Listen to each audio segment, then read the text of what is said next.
பூமியை தாண்டி பல கோள்களையும் நிலாவையும் தரவாக ஆராய்ச்சி செய்யும் ஆராய்ச்சியாளர்கள் பூமியில் இருக்கும் கடலை பற்றி தரவாக ஆராய்ச்சி செய்யவில்லை என்பதுதான் அதிர்ச்சி தரும் உண்மை. கடலை பற்றி 2-5% வரை மட்டும்தான் ஆராய்ச்சியாளர்கள் ஆய்வு செய்துள்ளனர். பூமியில் 71% இடத்தை பிடித்திருக்கும் கடலில் உள்ள சில மர்மங்களை பத்தி தான் இந்த வீடியோல நம்ம பார்க்க போறோம். அதுக்கு முன்னாடி நீங்க இன்னும் தமிழ் இன்ஃபோ சேனல்ல சப்ஸ்கிரைப் பண்ணாதவங்க சப்ஸ்கிரைப் பண்ணிக்கோங்க. அதுக்கு கீழே இருக்க ரெட் கலர் பட்டனையும் கிளிக் பண்ணிக்கோங்க. அதுக்கு பக்கத்துல இருக்க பெல் ஐகான் சிம்பலையும் கிளிக் பண்ணிக்கோங்க. வாங்க வீடியோக்குள்ள போகலாம். பூமியில மிக மிக அழகான இடம்னா அது இந்திய பெருங்கடலில் இருக்கும் மொரிஸ் நாட்டில தான் இருக்கு.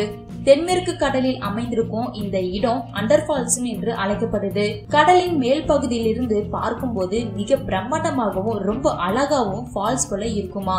ஆனா இந்த இடத்துல ஃபால்ஸ் எதுவும் இல்லையா. அந்த இடத்துல இருக்கிற மணல் இல்யூஷனால அது ஃபால்ஸ் போல தோற்றம் அளிக்குதாம். இது அண்டர் வாட்டர் ஃபால்ஸ்னு அழைக்கப்பட்டாலும் உண்மையான அண்டர் வாட்டர் ஃபால்ஸ் பற்றி உங்களுக்கு தெரியுமா? இது வரையிலும் 7 அண்டர் வாட்டர் ஃபால்ஸ் கண்டறியப்பட்டிருக்கு. அவற்றுல Denmark strait cataract under water falls தான் மிகப்பெரிய அண்டர் வாட்டர் ஃபால்ஸ் ஆகும். இது அட்லாண்டிக் பெருங்கடல்ல கிரீன்லாந்து அண்ட் ஐஸ்லாந்து பகுதிகளுக்கு இடையில இருக்கு. உலகில் மிகப்பெரிய அண்டர் வாட்டர் ஃபால்ஸ்ல 11,000 அடி உயரத்துல இருந்து நொடிக்கு 175 அடி கன அளவுல நீர் விழுகிறதாம்.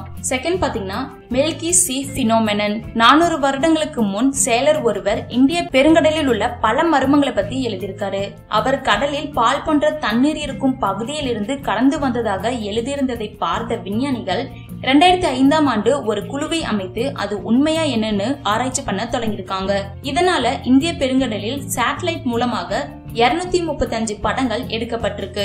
அந்த புகைப்படங்களை ஆராய்ந்து பார்க்கும் போது அப்படி ஒரு இடம் இருப்பதை பார்த்து வியந்து போனார்கள் ஆராய்ச்சியாளர்கள். அங்கிருந்து பல சாம்பிள்கள் எடுக்கப்பட்டு ஆராய்ச்சி செய்த போது அந்த இடத்துல பயோலோம்ஸ் என்ற பாக்டீரியா அதிக அளவுல ஒளி ஊடுருவதனால தண்ணீர் பால் போன்ற காட்சி அளிக்குதாம். இந்த பாக்டீரியாக்கள் அதிக அளவுல மீன்களின் உடலில் தான் உயிர் வாழுமா.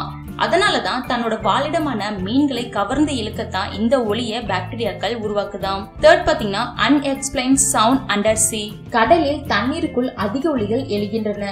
பெரும்பாலும் இந்த ஒலிகள் பனிப்பாறைகள் நகர்வதனால் அங்கு இருக்கும் உயிரினங்களால் தான் சவுண்ட் வருகின்றன என கூறுகிறார்கள். இந்த ஒலியை பற்றி ஆராய்ச்சி செய்வதற்காக எக்ஸ்ட்ரோபோன் மூலம் கடலில் உள்ள இந்த சத்தங்களை பதிவு செய்யப்படுது. அப்படி இந்த சத்தம் 1977ஆம் ஆண்டு பொருளியல் ஆராய்ச்சியாளர்கள் எக்ஸ்ட்ரோபோன் மூலம் 3000 மைல் தொலைவுக்கு அப்பால் உள்ள சவுண்ட பதிவு செஞ்சிருக்காங்க. இதுதான் கடலில் உள்ள அதிகபட்சம் ஒலி உள்ளதுனும் த ப்ளூப் என்ற கடல் உயிரின தான் இந்த ஒலியை எழுப்புவதாக சொல்லப்படுது. ஆனால் ஒரு சிலர் கடலில் பனிப்பாறைகள் உடைவதனால் தான் இந்த ஒலி ஏற்படுது அப்படின்னு சொல்லியிருக்காங்க. Rogue waves. கடலில் திடீரென மிகப்பெரிய மிரள வைக்கும் அலைகளை தான் ரோக் வேஸ் அப்படின்னு சொல்லுவாங்க. இது மிக சாதாரணமாக மிகப்பெரிய கப்பல்களை எளிதாக கடலை மூழ்கடிச்சு விடுமா. இந்த அலைகள் எப்போது வரும் என்று யாராலையும் கணித்து கூற முடியவில்லை. இந்த அலைகள் 200 மீட்டர் நீளம் கொண்ட கப்பல்களை கூட மிக எளிதா மூழ்கடிச்சு விடுமா. இதுவரை பல கப்பல்களை மிக எளிதா மூழ்கடிச்சிருக்கா. இந்த அலைகள் எப்போது எப்படி உருவாது என்று இன்றும் கூட ஒரு மர்மமாகவே உள்ளது. ஓகே ஃப்ரெண்ட்ஸ், இந்த வீடியோ பற்றின உங்களோட கருத்துக்களை கீழே இருக்க கமெண்ட் பாக்ஸ்ல கமெண்ட் பண்ணுங்க. உங்களுக்கு இந்த வீடியோ பிடிச்சிருந்தா லைக் பண்ணுங்க, ஷேர் பண்ணுங்க, கமெண்ட் பண்ணுங்க. மேலும் இது போன்ற வீடியோக்களுக்கு தமிழ் இன்ஃபோ சேனலை சப்ஸ்கிரைப் பண்ணுங்க.